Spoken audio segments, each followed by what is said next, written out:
Сәлем достар, менің атым Алина, және де менің жасым 18-де. Менің өмірім өте жаман оқиғалар өтті, бірақ мен сіздерге оны басынан бастап айтып бергім келіп тұр. Бізге өте көп жиналыс болатын, және де менің жұмысым бар.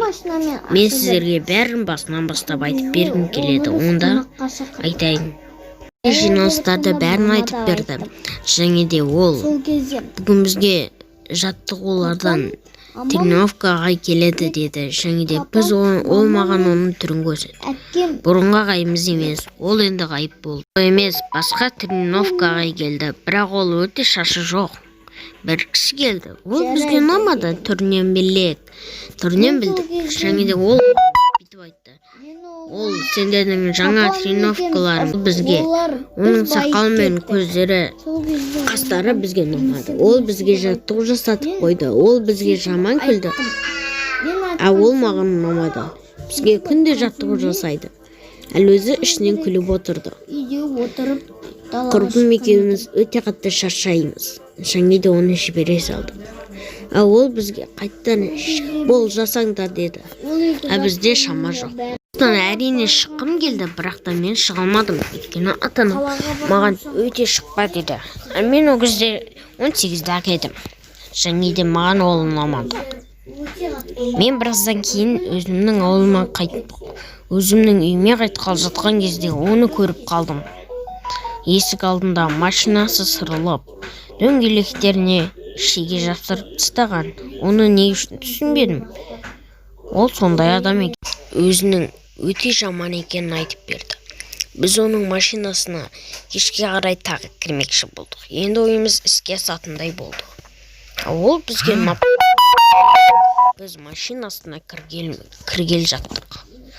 Оны біз кіріп те болған сияқтымыз, бірақ та ол бізге жаттығу жасады. Бізді ұстап алды. Тіпті желкемізден десем де болады. Тіпті мені шашымнан ұстады. Содан кейін жаттығу басталып кетті десем де. Бізге ол өте жаман ұнады. Ұнаған да жоқ десем де болады. Неге ұнайды екен? Жаттығу жасатып ішім пысты. Анама ертең тағы айтты. Анам, жоқ қызым, ол саған өте болашақта ол саған өте күшіңді көбейтіп бермей ме дейді. Ол маған ұнамайды. Мен жоқ дедім. Ол болса маған ұрсып бере бастады. Маған ол ұнамады. Неге екені, өйткені ол өте ұрысқақ еді. Кішкентай кезімде маған ұрсады. Және де біз оған бармақшы болдық. Және де мен кішкентай бала емеспін деп айттым. Өйткені мен қоршақ ойнайтын кішкентай бала емеспін ғой. Тіпті мектепке барамын. Кейін ол бізге жаттығу жасатпақшы болды. Ол бізге ұнамайтын жаттығу жасатып, оны біз ертең көлігінен үстінен көрдік. Ол не деген тез дейсің ғой? Өте тез көлігіне келеді екен. Тіпті оның үйі жоқ деді ол маған. Ол көлігінде қонады, көлігінде ұйықтап, тамақ жеп, үйінде тек қана көлігінде отырады екен деді. Мен біраз ұялып қалдым. Ол маған ол туралы мәлімет білейік деді. Мен мәліметтерді біле бастадым.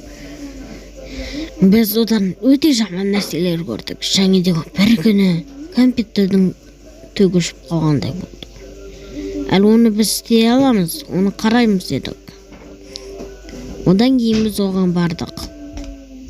Көлігінен өте жаман иіс шығады. Оның ата-анасы емес, әрине отбасы жоқ екен. Ол бізде қағазда солай жазылған деді ол маған. Ол туралы мәліметті көп білеміз енді деді. Маған ол туралы білген ұнамайтын, өйткені ол маған ұнамайтын жігіт. Мен бір күні бізге ол тағы жаттығу жасатпақшы болды. Бірақ бір күні бір сағаттан кейін қыздар бізге айта бастады. Ол келе жатыр деді. Біз оны біліп қойдық. Содан кейін біз оған ақырын айтпай артынан кетіп қалдық. Ол біздің қайда екенімізді де білмей қалдық. Ол өте ақымақ екен. Тезірек жаттығу жаса деді. Мен оны жасай бастадым. Күшім келмейді, өйткені олар темір. Егер ұлдар болса, бұланы жасайтын еді деді. Ол тезірек жаса деді. Менің қолым ауырып тұр еді. Жоқ, менің қолым ауырып тұр дедім. Мен келгенше 10 рет жасап бол деді. Жарайды дедім. Бірақ ол кетпей қойды. Неге екенін білмеймін. Мен кеттім. Су ішіп келемін. Тез бол, істе деп маған кетіп қалды. Ол маған ештеңе айтпады, тіпті өз туралы. Мені түнде үйіне қарай өзімнің үйіме жеткізіп тастады. Менің отбасым жоқ екенін білесің бе? Мен күлімсіреп жоқ дедім. Оның мен көлігіне бантикті көрдім. Ол қыздарды зорлайды екен. Мен қашып кеттім. Көліктен түскен соң мен ата-анама полицияға звондауды айттым. Ол звондады да барды. Оны түрмеге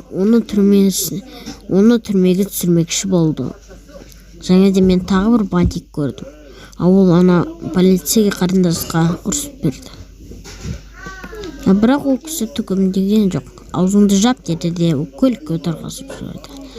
Менің жүрегім тынышталып қалғандай болған сияқты. Маған өте қатты ұнады.